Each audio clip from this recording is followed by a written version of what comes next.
Your attention is the most valuable resource in the modern economy, and you are giving it away. Every notification, every scroll, every mental tangent that pulls you away from building the life you actually want. You see, our brain can only process one thing at a time, one task, one direction. But the world has declared the war on us, on our own focus. I know this because I have lived ADHD. Remember the meetings where you're all ready to make your presentation and then your mind wanders somewhere else?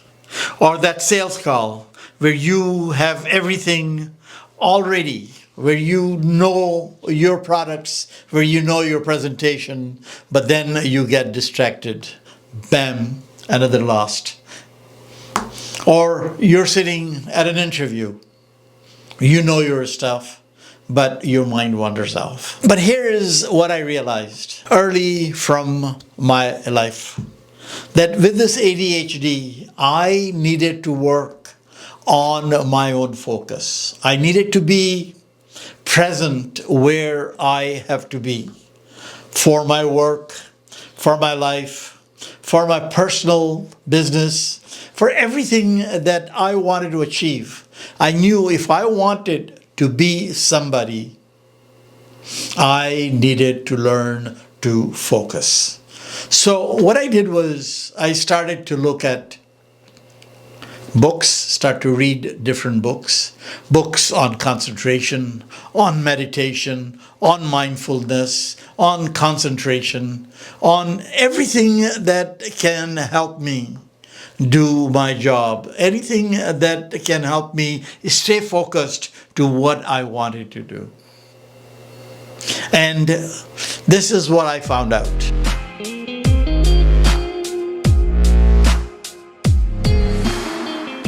Focus, not as a personality trait I was born without, but as a skill I could build.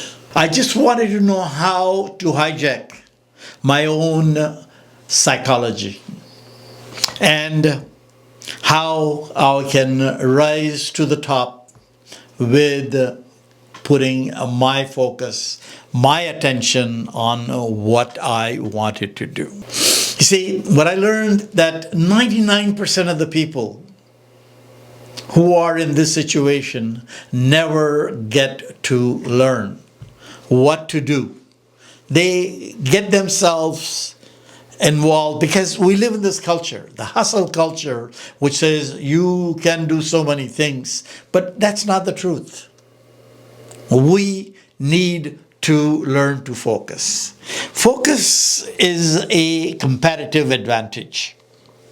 So today I'm sharing 10 laws that transform my attention from scattered to surgical. See, this is not a self-help. This is self-mastery. So let's start. The 10 principles that I'm going to tell you are: number 1, externalize your mental RAM. You see, our brains are not a hard drive. Our brains is not something that just one thing keeps, it just keeps on moving. It does so much coming in and out, so much that is happening to our mind. So unless and until we are going to learn to externalize. Now, one of the routines that I do is I do a total dump. In other words, when I get up in the morning and when you're thinking about so many things that are going through your mind, so many ideas, so many things that you went to sleep with, and you get up in the morning and you start thinking about that. So one of the routines that I have done is writing. Basically, you get up in the morning, put down your thoughts, put down everything that's gone through your mind. Once you have done that brain dump, which is truly because your mind is not a hard data. It does not have what you call a hard RAM. So you need to clean it up. Clean up your mind, and what you see is now you can think about as to what is the challenge ahead for the day. Not the million things that are going through your mind, but what is the challenge? Second, monotasking is the new superpower. You see, we have been sold this thing about multitasking. Everybody says, if you do multitasking, but that is wrong, because if you are multitasking in this world of competitiveness, you are sure to lose, because what you're doing is you are putting together everything in one basket. Something is going to miss. You see, a lot of people don't understand that, and they take a pride as to, I can do so many things. But that's not true, because you need to concentrate on one thing at a time. So multitasking, which had become a big fashion, where so many people take a pride, get rid of that. Do not do multitasking. Work with what is available. Number 3 is create the friction in what is your distraction. Now, we live in the society, we live in the world where everybody walks around with different electronics in their hands. We have television going on at one side, we have telephones, we have iPhones, we have our devices, and we are basically working. So when you're sitting down, in my situation, I have computers, I have things, and all you get is the distraction, because everybody's trying to get to you. So there's all sorts of noises coming through. Every noise is a distraction. You're sitting there, you're trying to concentrate on something, you're trying to write an email, and bang, another email comes in. So you stop that, you look at the email that just came in. Now, if we can design such a way that those frictions, that those distractions are not there, what do is, one thing that I do all the time is I put away. If I'm concentrating on something, if I'm doing it, even at the night, at a certain hour, I shut down everything. There's no more distractions. Now, I come from the early days of BlackBerry. And what used to happen is there was almost a competition. Is if I can send you an email at 11 o'clock at night, how quick are you going to answer? That had become a culture. It just became a culture which says that if I get an email, if I get something, I have to reply. But that's not true. You don't have to. You have to have your own time.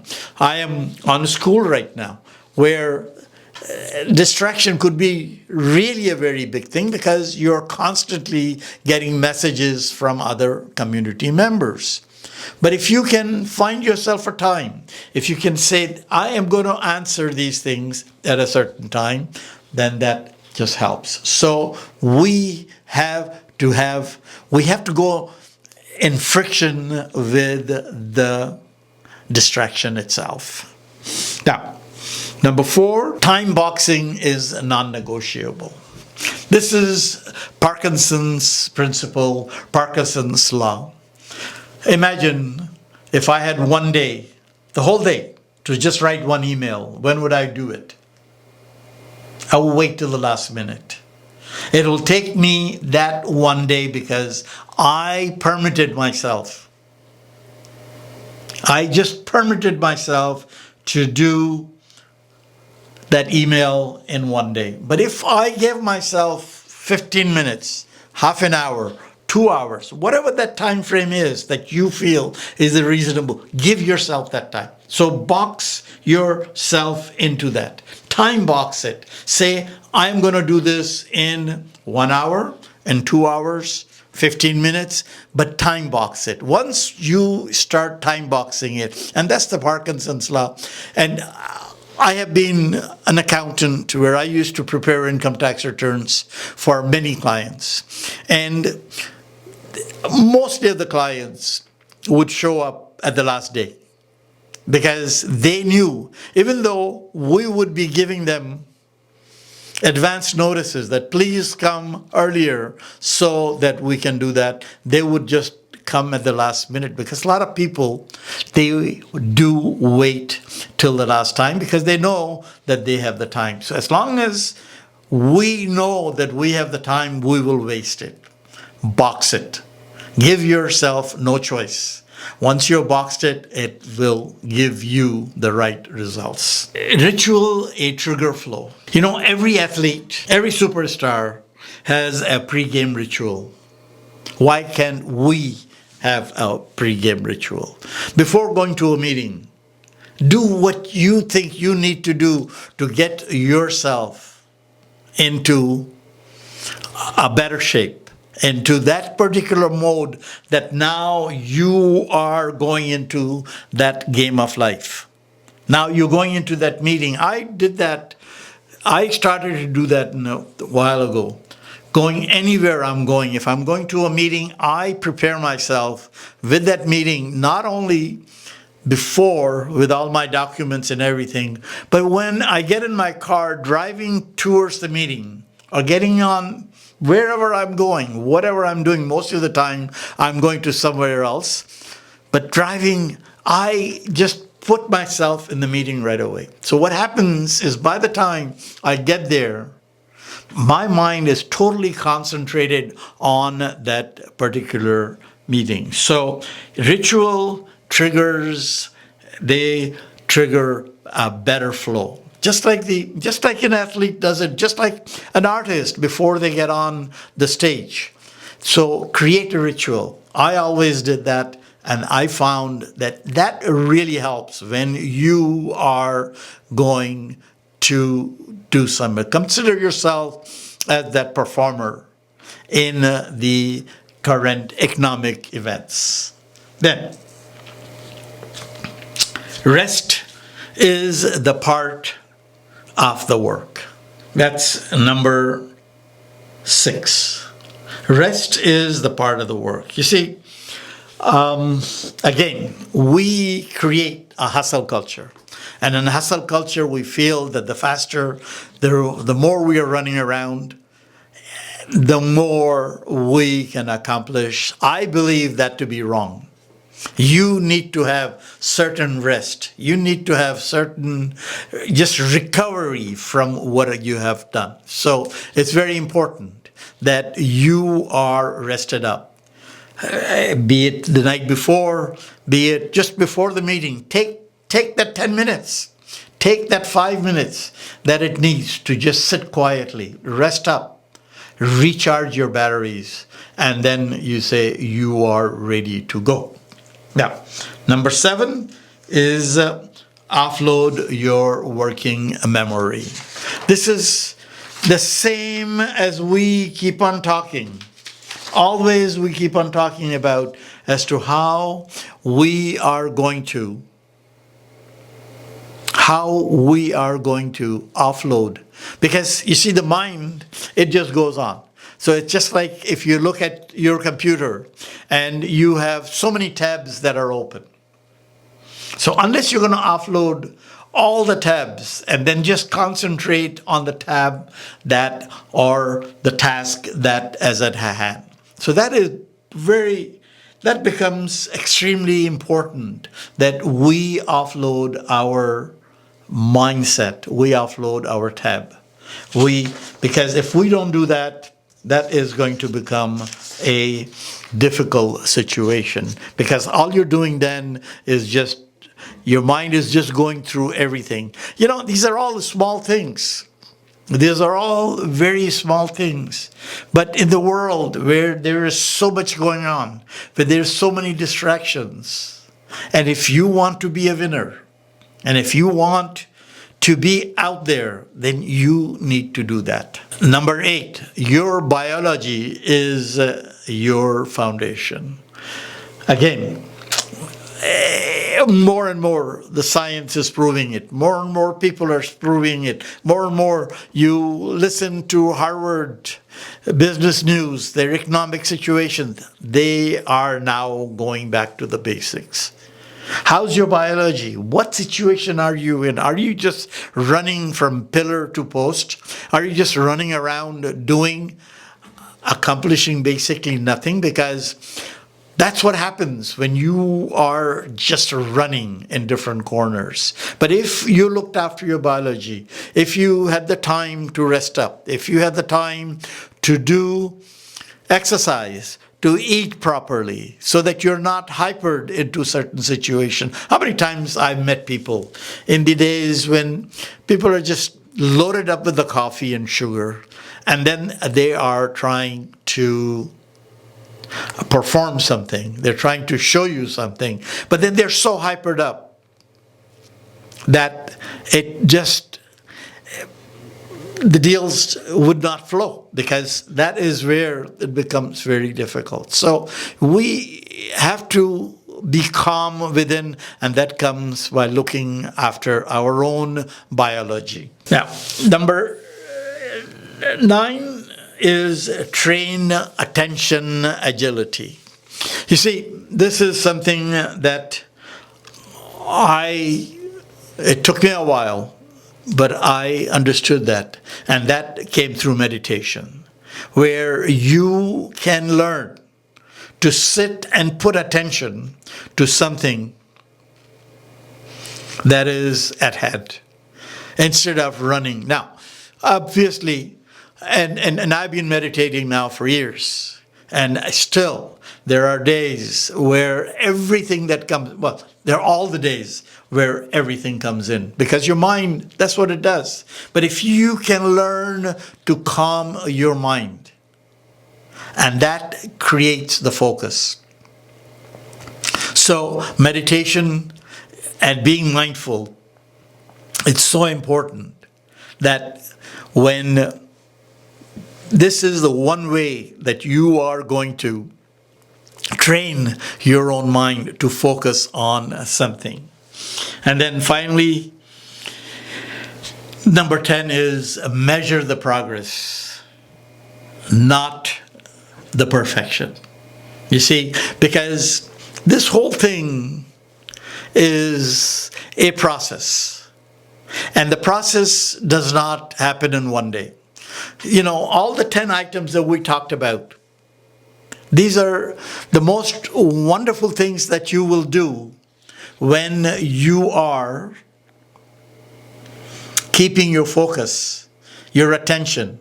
But it will take time. So every one of them, just keep on measuring as to you are getting better every day. Every day that you get better, it's fine till you get to the perfection. No, you're not going to be at the perfection at the very first time. So that is the message that you need to understand. Now, we have talked about the scientific as to how the psychology works, as to how the mind works, as to how, but you need to understand that it takes time. Any habit that you're going to build, any trait that you're going to build, any concentration items that you're going to think about, it is going to take time. But once you've done it, it is such a wonderful thing. At the end, what we have is these 10 laws. Now, there could be much more than that, but these 10 laws, if you can work with those, if you can master them, you can transform your life. You see, focus is not a personality trait. It's a skill, a competitive advantage in an economy that rewards deep work. See, if you're all over the place and if your work is not as good, somebody else will take it. So we are living in a competitive economy, and you have to have that focus attention, that laser focus that 99% of the people don't have. You see? And people who are distracted, they are basically punished because we wind up losing deals. We wind up losing a job. You wind up losing a project because you are not concentrated. You need to focus, laser focus your attention on what is going on. You see, most people don't figure this out. They feel that if I can just keep on going, if I can multitask, and if I can just get from one to the other, yeah, the results are always mediocre. But those who truly concentrate, those who master these habits, those who master these traits, these laws, these principles, which are very simple, but they will take time. So, what are you going to do? I hope this message brought you something good. If you know somebody who needs this, please send it to them. If you like what you hear, please subscribe to my channel and please come to my community at school.com at Growth Gap Destiny Builders. Till next time, this is Aslam Khatri saying goodbye.